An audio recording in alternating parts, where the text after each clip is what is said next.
Okay, so next we will generalize the previous example to be more general and we can apply in many cases later. So first of all, we use the same things as previously. However, now we just use the mathematic notation rather than the real example, right? Or the real number example. So first, we have the stop price today is S0, okay?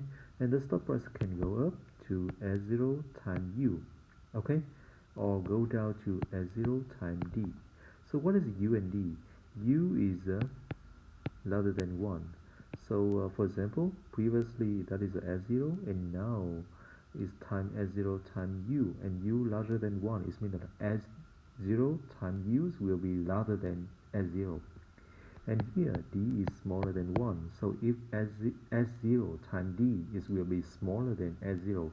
So the idea is that here the stop price go up and here the stop price go down. Okay. Okay. When the stop price go up to S0 times U, the option price is FU. Okay. And if the stop price go down, is the option price will be FD, and we want to identify the F here equal to how much. Okay, so the same thing. When the stock price go up, the portfolio value, okay, portfolio value equal to S0 U times delta minus the FU, okay, and here is the S0 times D times delta minus the FD, and we want to have these two is equal, so that's why we have the delta will be equal to FU minus FD S0U minus S0D. So this is how to identify the number of share, okay, that we will buy in the risk list portfolio. And this value will be constant and equal to this value. However, it's equal to how much in today? It will be S0 U delta minus FU E minus RT. Okay, so this is the portfolio value in today. And after a lot of calculation, you have this formula. F, the price, option price today will be equal to P FU plus 1 minus P FD and E minus RT. Okay, so this is our formula to identify the option price. Okay, so what is a P? P is equal to ERT minus D U minus D. Okay, and this is like a probability that stock price will go up, goes up. Okay, and of course 1 minus P is a probability that stock price will go down. Okay, so if we take the probability go up times the value go up value of the option if the stock price go up, and probability of the stock price go down, and the options price when the is go down. So this is a expected value of the option, right? And discount it back to present. That is the value of the options. So this formula is much easier to understand and easier to apply.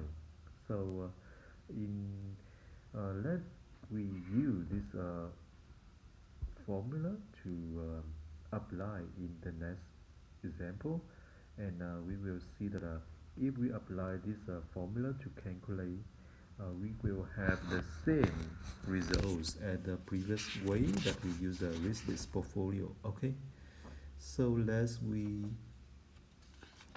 go back to the previous example. Okay,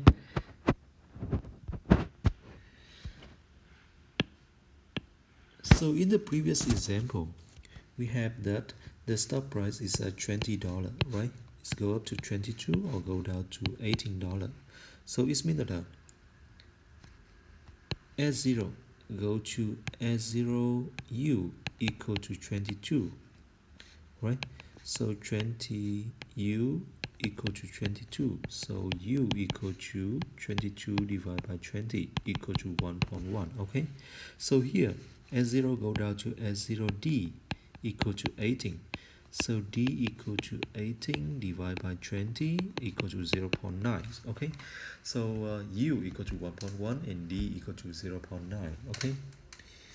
So what is a P? Okay, P equal to E RT minus D U minus D. Okay, so if we put the number to here, we will find out that P equal to 0.6523. Okay, so 1 minus P equal to 0.3477. Okay, so remember the option prime FU here equal to 1 and FD here equal to 0, okay? So the F equal to what? 0.6523 times 1, okay? Plus 0.3477 times 0, okay? And E minus 0.12, T is 0.25, okay? So F in our example will be equal to 633.633. So is this exactly same as we use a riskless portfolio as in the previous hour. However, remember that we use this way is will be much faster, and we don't need to do the many steps like a previous example using the riskless portfolio. So in the later part, you just apply these two formula, the formula for to identify the P here, and then another formula to identify the F. So if you just remember these two formula, you can easy to solve many example to calculate the options price using the binomial tree model. Okay.